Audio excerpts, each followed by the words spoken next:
আজকে আমরা কথা বলবো অ্যাস্ট্রোলজার্স ডে ক্লাস 11-এর প্রথম পার্ট, যেটা আর কে নারায়ণ লিখেছেন। সেমেস্টার 1-এর পার্ট এটা হচ্ছে পার্ট 2।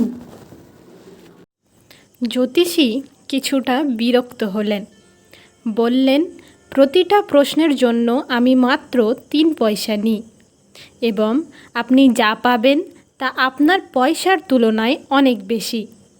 এটা শুনে তিনি হাতটা সরিয়ে নিলেন, 1 আনা বার করলেন এবং তার দিকে ছুঁড়ে দিয়ে বললেন, আমার কিছু প্রশ্ন আছে।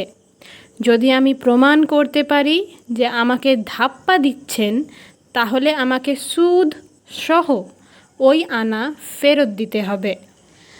আর যদি আমার উত্তরে সন্তুষ্ট হন, তাহলে কি আমাকে 5 টাকা দেবেন? ঠিক আছে, আপনি ভুল প্রমাণিত হলে দ্বিগুণ টাকা আপনাকে ফেরত দিতে হবে, লোকটা বলেন। খানিক কথাবার্তার পর এই চুক্তি গৃহীত হলো। জ্যোতিষী দেবতার কাছে প্রার্থনা জানালেন। তখনই লোকটি চুরুট ধরালেন। দেশালাইয়ের আলোয় জ্যোতিষী লোকটির মুখের এক ঝলক দেখতে পেলেন। সে যেন চিন্তায় পড়ে গেল। জ্যোতিষী বেশ অস্বস্তি বোধ করলেন। এই যে, আপনার পয়সা ফেরত নিন, এই ধরনের চ্যালেঞ্জে আমি অভ্যস্ত নই। আজ যথেষ্ট দেরি হয়ে গেছে, আমাকে যেতে দিন। লোকটা তার হাত ধরে বললেন, এখন আপনি যেতে পাবেন না। যখন আমি চলে যাচ্ছিলাম আপনি টেনে এনেছেন। তার গলা কেঁপে গেল, স্বর নিচু হলো। আজকে আমাকে ছেড়ে দিন, আগামীকাল কথা বলবো। লোকটা তার মুখে হাতটা দিয়ে বলল, চ্যালেঞ্জ চ্যালেঞ্জ, কাজ চালিয়ে যান। জ্যোতিষী শুকনো গলায় কাজ চালিয়ে যেতে লাগলেন। একজন মহিলা আছেন, লোকটা বলল। থামুন তো, ওইসব আমি জানতে চাই না। আমি আমার বর্তমান অনুসন্ধানের ব্যাপারে জানতে চাই। বলবো অন্য, কিন্তু আমি যা বলবো যদি বিশ্বাসযোগ্য হয় আপনাকে 1 টাকা দিতে হবে, নতুবা আমি মুখ খুলব না। জ্যোতিষী বললেন, আপনাকে মৃত ভেবে চলে গিয়েছিল তারা, ঠিক বলছি? একদম। আরও কিছু বলুন। একটা ছুরি আপনাকে বিদ্ধ করেছিল একবার, জ্যোতিষী জানতে চাইলেন। ঠিক। তারপর?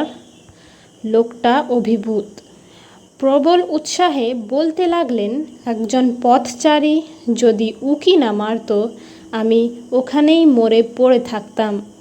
হাত মুঠো করে বেশ জোরের সঙ্গে জানতে চাইলেন, কখন তাকে পেতে পারি?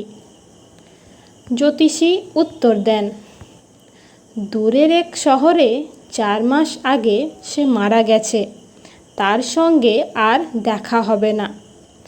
লোকটা কেমন যেন গোঙাতে লাগলেন। বলেন, সে আমার হাত থেকে পালিয়েছে। আমি চাই সে যেন অন্ততপক্ষে তার উপযুক্ত মৃত্যু পায়। জ্যোতিষী বললেন, হ্যাঁ, সে লরির চাকায় পিষ্ট হয়ে মারা গেছে। এটা শুনে লোকটাকে বেশ সন্তুষ্ট দেখালো। এর মধ্যে জায়গাটা ফাঁকা হয়ে গেছে।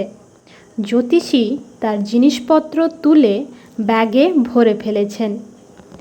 জ্যোতিষীকে 1 মুঠো পয়সা দিয়ে লোকটা অন্ধকারে বিলীন হয়ে গেল।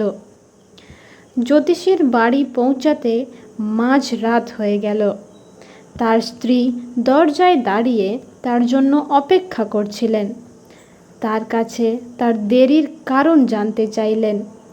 জ্যোতিষী তার দিকে পয়সাগুলো দিয়ে বললেন, গোনো, একজন লোকই এগুলো দিয়েছেন।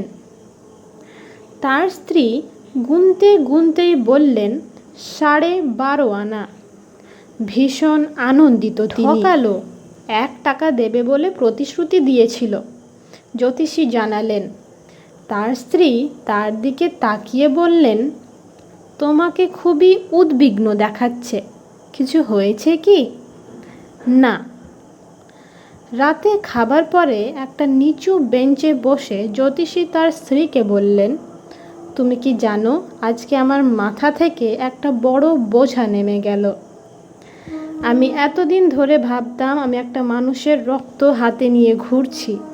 ওই কারণে আমি বাড়ি থেকে পালিয়ে এত দূর এসে বাস করছি।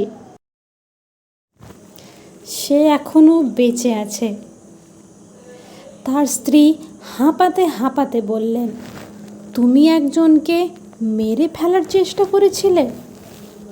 হাই তুলতে তুলতে জ্যোতিষী বললেন, হ্যাঁ, আমি তখন একজন বোকা যুবক। আমরা মদ খেয়ে ও জুয়া খেলে একদিন ভীষণ ঝগড়া করেছিলাম। এখন আর ওসব ভেবে কী লাভ, চলো ঘুমিয়ে পড়ি।